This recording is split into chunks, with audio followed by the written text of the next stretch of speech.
Good morning. I'm Noel Burke, and this morning we are going to discuss three items in NATSPEC: atmospheric corrosivity categories, critical radiant flux, and slip resistance. This is sort of a new format for NATSPEC than the previous last 4 years.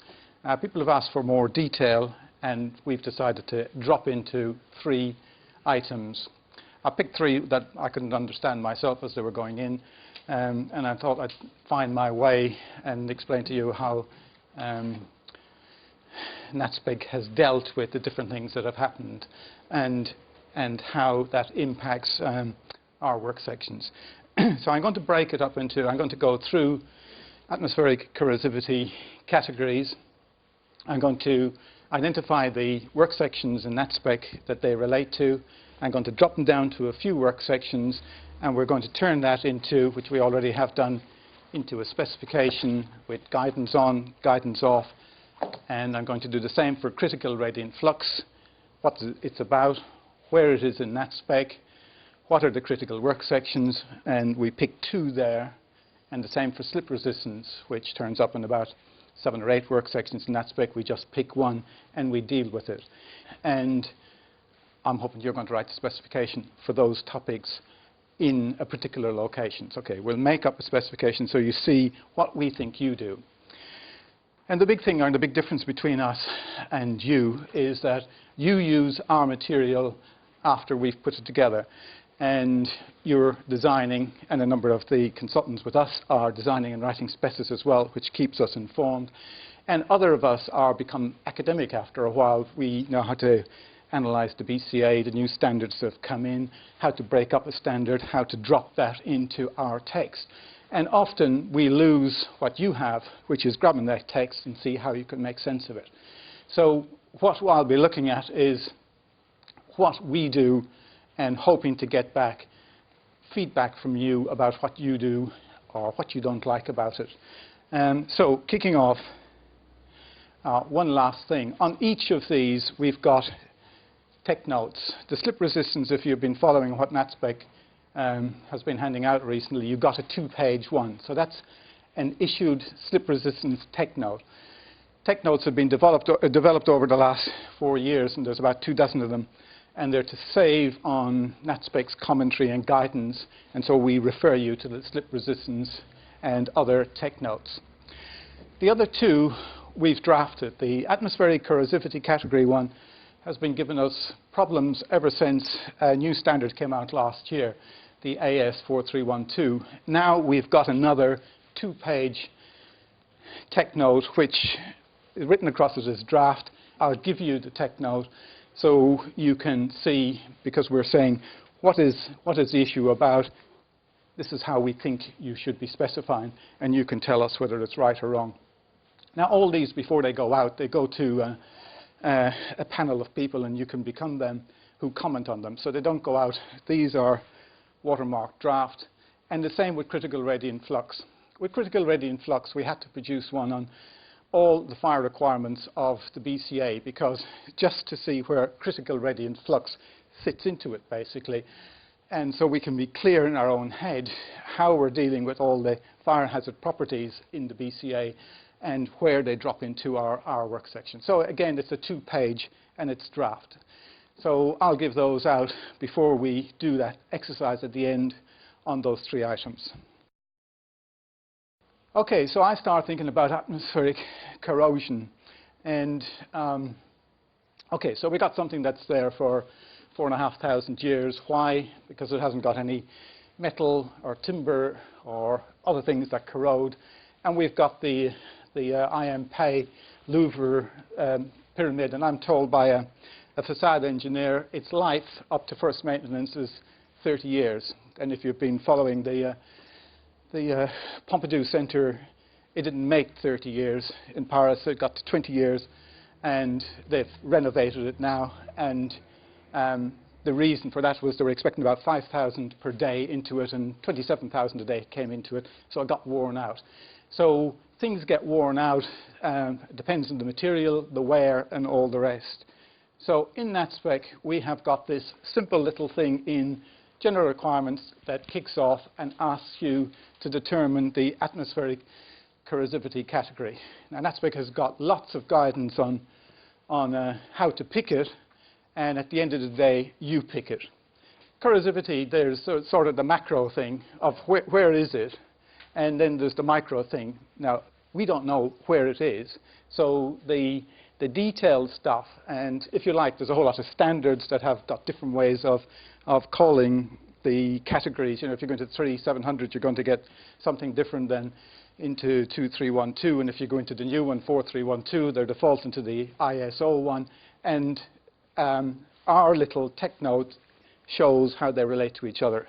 So we have decided to follow 2312, as does the BCA in volume 2, but doesn't admit it. It uses their definitions without actually referencing the standard, which was a little bit strange position to have taken.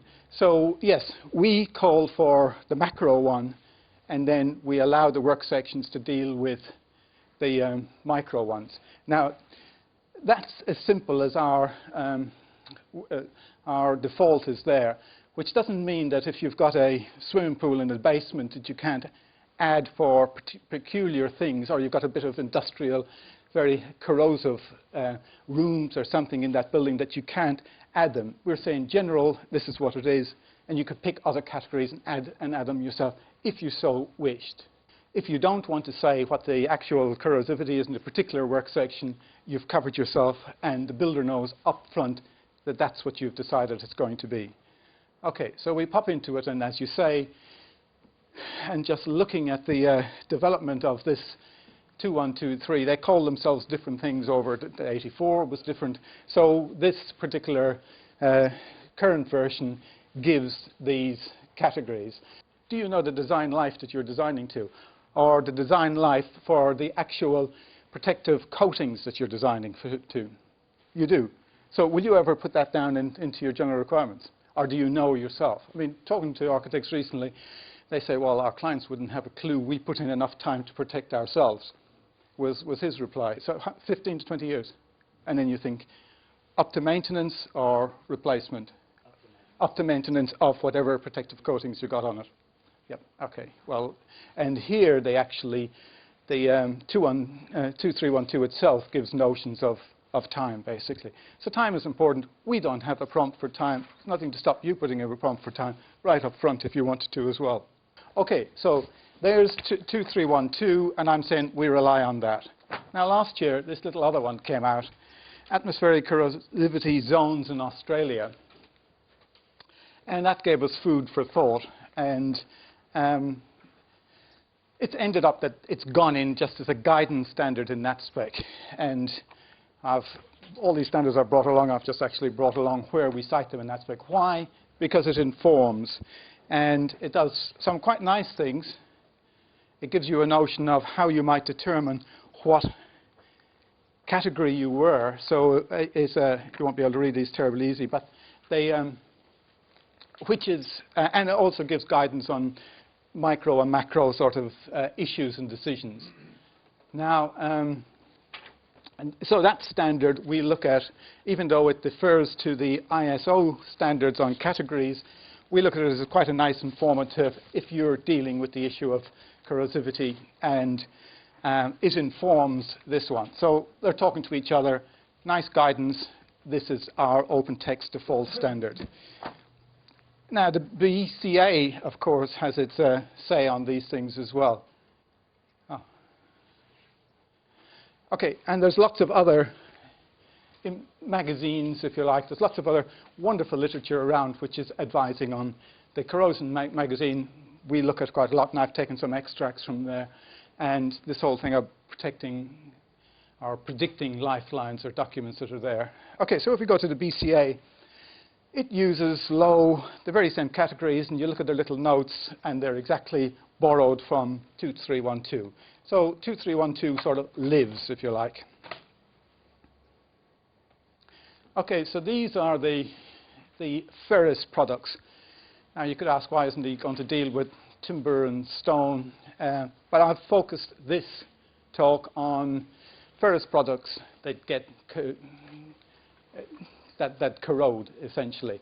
So again, looking at how we do and what Klaus was saying, general requirements, we give a default, and then on the other work sections, we give options for those categories that we have picked. So we give alternatives for solutions, and these solutions have often come out of standards that are cited in the BCA, or they're giving you a default, basically, for the category that you've picked, which doesn't mean that you can't click them all out and make your own decision. Okay. I just thought I'd flag up this extract from the standard that we're relying on. It's just that it backs off itself, if you like. As a result of microclimatic effects, it's very difficult, if not impossible, to predict accurately.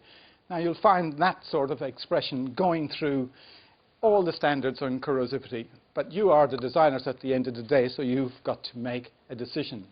I've had a call from someone with a building on the Hawkesbury where he was looking at our default and then looking for the answer, and my answer is, that's your decision.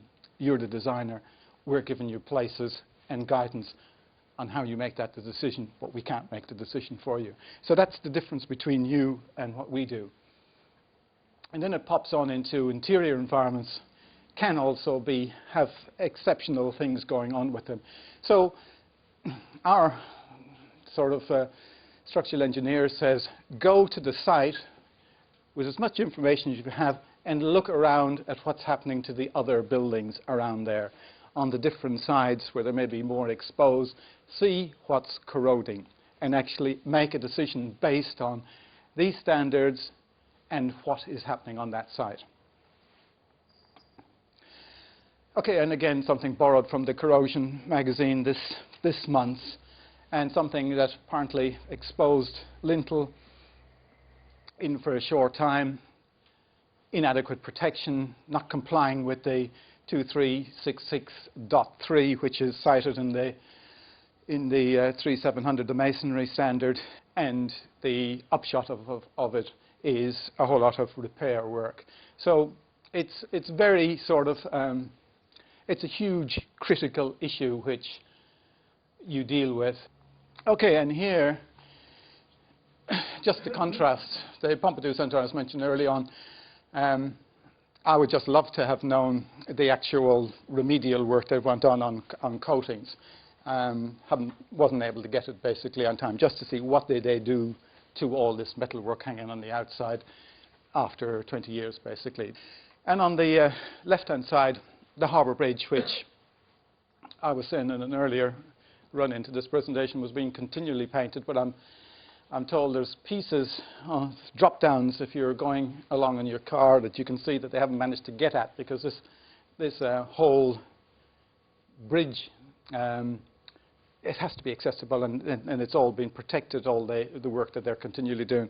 When we were over on the other side, I cycled across this twice a day, so there always was guys in a contained area painting. So continual maintenance, as opposed to working up to first maintenance and understanding what's happening to your building. Okay, again, this is just a straight extract out of the guidance in NATSPEC, and it's pointing to this particular website, which is a co-maintained website with CSIRO and the Industrial Galvanizers Corporation. Okay, so you get information like this of what coating mass you need for different situations, and it's quite interesting to see how different facades, and ones that are exposed to rain running off them and air and light, as opposed to ones that are sheltered and taking wind and salt on them, how they'll need greater care than the ones that are open. And then, of course, there's another quotation from the Corrosion magazine saying, this website is much better than either 2312, 2366, 4312 in identifying what you need to do in the place. Now, I didn't mention, but the 4312 goes into tables for different places all around the country and says it should be this, this, this for those. This mapping thing, you just bring the arrow right down to the exact spot where you are, and it's giving results, basically. So with all that information, you're expected to make the answer at the first, A, B, C, D, whatever. Simple answer. OK, that's the website, which we'll have a look at later on. OK, I just borrowed this one out of the same magazine. Just as NATSPEC deals, because AS 3700 masonry codes deals with interior, exterior, we have over on the right-hand side created that situation and definitions for what it means that you're inside or you're outside. And this little illustration is just think in terms of where you might be and what the different exposures might be, depending on whether the thing is built in, covered. So we define internal as building fabric protected from salt and moisture by vapor barriers, sarking, sheeting, and building wraps. And so every piece of steel you've got to think of, when you look at that earlier lintel rusting away, what you might have where, basically. So you get into the micro solution for the design, as well as the micro solution for what's happening in that little spot that you're in. OK, and as Klaus was saying, this is what we do. And this I just took out of the April update. And if you've been using your PDFs, you'll know that anytime we make a change, we highlight it. So this was the easiest one for me to pick. So you've picked any of these categories, and the one we're probably looking at is D, and you're getting different solutions. And in this case, what's holding down your roof or whatever is determined by this standard, the 3566.2, which has got 4 parts in it. We have related those parts to those corrosion categories, and so we give different solutions depending on what you've picked. So all you're expected to do is get rid of the ones that's not that isn't your category, look at the one that's left, and see what are our defaults, and see if you like them, basically. So we're saying you've started with Lord of the Rings. At general requirements, you said it's D, and you drop down, and a number of the work sections are working where you're given options related to what you've picked, and we're saying delete the ones you don't, and then examine the ones you do want, because at the end of the day, you mightn't like what we're doing, and you may know something we don't know. So that's the one for fasteners, 3566.2, and that's what it's doing. They introduced that category 4 some time ago, and well, that's another story. Okay, you go into brick and block, and on wall ties, lintels, and built-in ferrous items, you will get the same options. Take out the ones that don't apply to what you said at the beginning, and examine the ones you've got at the end. And now if we go in and look at the BCA, we're talking on steel frames, and this is volume 2, and they require corrosion, and it's a actual spec in itself. It's saying for these situations, if you comply, then that's the answer. So NATSPEC, for its efforts there, will actually go NATSPEC corrosion protection and will actually default to the BCA clause itself. So sometimes where it's prescriptive in the BCA, we may just go and say comply with that. We're doing that on fire stopping and a number of places. There's about 8 BCA specification clauses that NATSPEC just, there's no point in us competing with them and saying something else, basically. So where they say something, and that standard, the 1397, which they cite, is a standard that guarantees you what you ask for, if you like, if you've gone through checking out. They will have purchasing guidelines there, but it's a way that your piece of steel comes and if it's been given a requirement to that standard, it'll have a stamp on it, basically. So it covers these items, and this standard is also cited in roof materials as well. Okay. The other thing NATSPEC does is, say for instance, where we have structural steel, we will repeat the corrosivity category, but because it's quite a complex thing, we've created two other work sections. One is this, steel protective paint coatings, and the other one, steel hot dip galvanized coatings. And within the structural steel, we will just say comply with one or the other and deal with the issue there depending on how you're dealing with your structural steel in that. Because, say for instance, you go into protective paint coatings, you get into this mass of 375 standards that are doing different things. And that's how we deal with it. If the topic is bigger than the actual subject, we will actually cross-reference to it. And those of you who have been using it will know that. Now, okay, on roofing, and this is, we were just looking at this one before we came in here to see roofing in our work section. We actually don't refer to that atmospheric category up in the general requirements. Why? Well, again, the standard gets mentioned here, but essentially everyone's roof are all dependent, as you'll see on the tech note which we give out, on essentially blue scope steel. They almost call the shots. So, and they define, the roofing industry defines categories in a different way, and we embed their categories in that particular work section, because there's no point in having the conflict, basically. With time, the roofing industry and those metals will actually align, probably with 2312, but for now, they have their own way of calling things. And so our work section on roofing is calling all over the place for a product and the categories of the product, and you deal with the manufacturer to some extent on that one. And that's in our generic work section. Okay, so Neil's specification, and Neil is in the audience today, so we dragged his magazine feature out from the past, and just as a way of thinking about how someone went about a building some maybe 10 years ago, 15 years ago, and how it dealt with the issues. On this project, a house being built within a few hundred metres of a surf beach, silica fume was added to the foundation concrete, which among other things added corrosion protection to the reinforcing. Galvanising the reinforcing was considered but deemed unnecessary.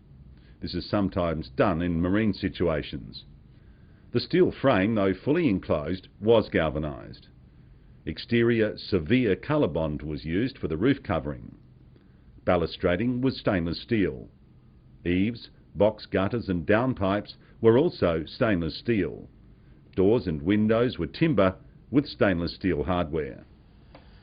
Okay, so the work sections that corrosion relates to that we've picked and that we've put together in this specification, and just the specification is about whatever it is, 1, 2, 5, 6, 7, 8 work sections with guidance on is 100 pages, with guidance off is 50 something pages, about half, and then when you've taken out all the information that we have put in and you've customized it yourself, you should probably get it back down to about 30 pages, probably 40 pages.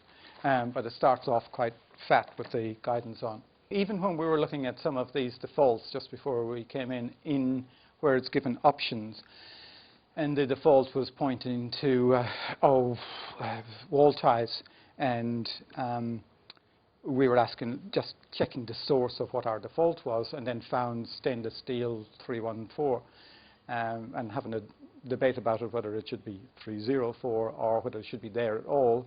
But the standard cited in the BCA, its default was there, as well as the higher one as well. And that's where your decision comes in, which one are you going to go for, basically. So NATSPEC is not something to be taken on board with no thinking, basically. But we look at, we're supposed to think about what you need to think about without making a decision, yeah? Or without, without not exactly sitting on the fence, but a guided place, because you have the projects and we don't. Yeah? So critical radiant flux, and this is the one that drove us to look at all the fire standards, say 1530s in NATSPEC, and locate critical radiant flux in a place. Well, essentially in all the resilient finishes, and it just becomes one prompt, and you're just picking a category, and that category is coming straight out of the BCA. So the BCA is very prescriptive here, all your classes of buildings and what's expected as a critical radiant flux figure, and so it's easy. What was hard was understanding what critical radiant flux was about. Okay, so that's the BCA thing, and it defers to this standard here. Now I've taken some extracts from that, and I've just slightly modified your handout because I've added a couple of illustrations from this which I thought made it easier. So you can go at this brainlessly if you like. You know what class of the building it is, you know whether it's the corridor, fire exit, bedroom, and we provide schedules to fill it in, or you can get the standard and try and understand what they're on about, but it's a mechanical exercise. Okay, so that's the standard, an ISO standard, cited in the BCA, of course, otherwise. And these are some of the definitions. So, critical radiant flux. Okay, so the heat, they talk about flux is just heat coming from, it's either radiant heat or convective heat. It's essentially heat, right? So this is an escape corridor, this thing breaks down, it burns this, what's it going to do to this, basically? How quickly will this go out? What temperature can this take from coming in here and still go out? What distance will it travel before it goes out? And the thing doesn't burn, it gets a mark up to 11 kilowatts per meter squared. If the thing, it's all done in 30 minutes, so it's time and distance and heat, basically. And so the better the carpet, it's the higher the heat it can take, if you like. So a specimen of which are extinguished by the operator at 30 minutes get 0, basically. And ones that go beyond 9-10 millimeters, which is all nicely described here, and that diagram on the right is distance. And so if it doesn't go beyond 110 and goes out, it gets the 11. If it goes beyond 910, it gets 1.1, which you'll find the BCA are looking for a bit more than that in places where they are looking for it. And if the thing burns on forever beyond the 30 minutes time period, it gets 0, basically. And so the BCA is telling you what you want where. So they sort of the figures they're looking for in different places are 1.2 up to 4.5, basically, is the range. This is showing how they do their test with the heat source. That's showing how they look at their results. That's the actual mechanism, the testing mechanism.